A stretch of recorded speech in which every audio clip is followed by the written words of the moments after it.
When it comes to technology, the list of apps that you can use as a handmade artisan is absolutely endless. But today I'm going to be sharing with you my top tips on technology apps that I really think are absolute must-haves as a handmade artisan.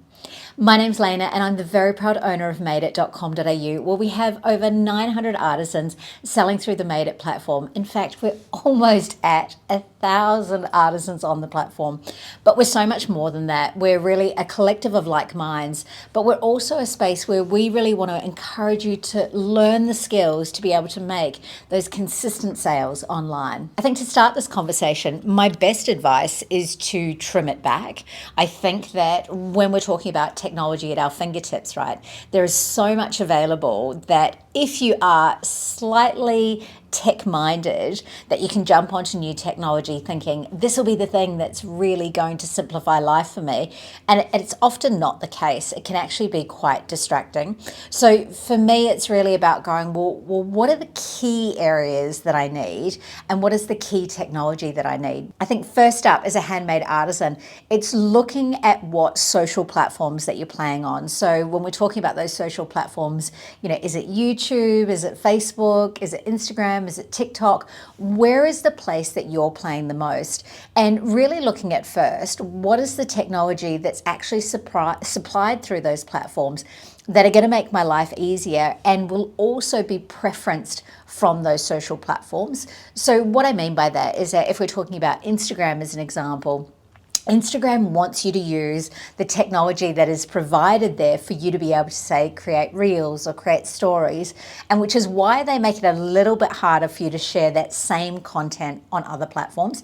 Same with TikTok, right? They want you to be able to actually stay in the app as long as possible. Now, this is a super powerful tool, but if you are wanting to create content that you can share across multiple platforms, you might like to look at something like CapCut for your editing so that you can really repurpose that content in multiple places. CapCut is definitely my preferential app when it comes to editing video.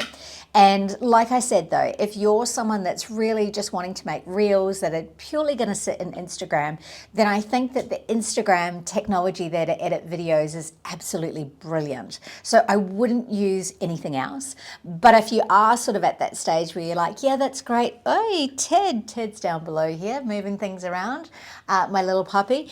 But if you're at that stage where you're like, yeah, but I want to be able to use the video elsewhere, that's where I would suggest something like CapCut. Now, most of you will already know that my preference for editing graphics or editing your images or any of that stuff is Canva, from a price point of view and also from what's capable and what's possible on that platform. It really is absolutely astounding what you can achieve there. Now, I have played around quite a lot with editing video on Canva. What I don't like about Canva for editing video is that it's very slow. And so what you can often find is that there's a lag that will happen between, the audio that you're using and the actual video that you're using, and it can become out of sync. If you were just creating like very simple, super short reels, for instance, on Canva, you can do that, but it still wouldn't be my go-to. But what I have found, and this is as my video editing continues, is that I really like to use Canva for creating intros or outros. That's where, it's the beginning or the end of a video that I can use across multiple videos. And the reason why I like to create them in Canva and not actually in CapCut is that I'm able to maintain the brand consistency. So the fonts and the sizes and the colors are so much easier to control and navigate when we're talking about that in Canva. So what I tend to do is, like, let's say for instance that you'll see the outro at the end of this video, I've created that in Canva, then I've exported it as an MP4 file, and then I upload that into CapCut and drop that in at the end. The next bit of technology that I would say I arguably use more than any of the other apps is actually the Google Suite, which is Docs and Sheets and Gmail and everything all in one place. And look, I use Chrome, right? Google Chrome, because it's really set up to be able to use that. And Google Chrome is what you'd use, say, instead of Safari or Explorer, like it's an internet space. But what it means is that I can have my Gmail, I can have my docs and my sheets all there in one place, but it's super easy as well to access them on my phone. So for an example, with the planning for content that I do for YouTube, I actually have that in a spreadsheet that I've got in Google Sheets, and then I can literally open it up on my phone. So if I'm out and about and I'm doing some filming, it's right there at my fingertips. The other thing I really love about the Google Suite, even with folders and the docs and the sheets, but also with sharing files, is it's super easy to be able to do just that, to be able to share a file. So say for an example, you might want someone to kind of have a look over things for you.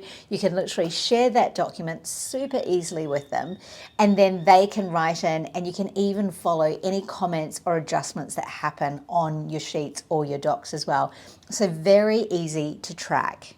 If we're talking about technology that I couldn't live without now, amazing how things can really come into reality so quickly, but would also be ChatGPT, and it is on the paid version. I know that there's some great basic functionality when we're talking about using ChatGPT on the free version, but on the paid version, it just gives you so much more flexibility with being able to really create ongoing chats and have it sort of systemized as well with how you do that. I really like to have individual chats where it's like I've got one chat which is ongoing, which is helping me with website aspects. I've got one which is purely made for talking and coming up with ideas for content that I'm doing on Instagram and on YouTube. And I've really found that having that has been such a great tool for me to be able to really streamline what I'm doing and keep everything looking sharp. So let's just summarize that a bit. The apps that I really couldn't live without, we've got CapCut for video editing, we've got Canva for all things graphics and images editing. And if you're not already across Canva, come on over and check out our masterclasses as well. We've got Introduction 1 to Canva, but also a second introduction class into Canva, which will really set you up for success. Now, thirdly, we've got the Google Suite through Chrome, which is Google Docs, Google Sheets, which is spreadsheets, and also just that file upload and sharing aspect.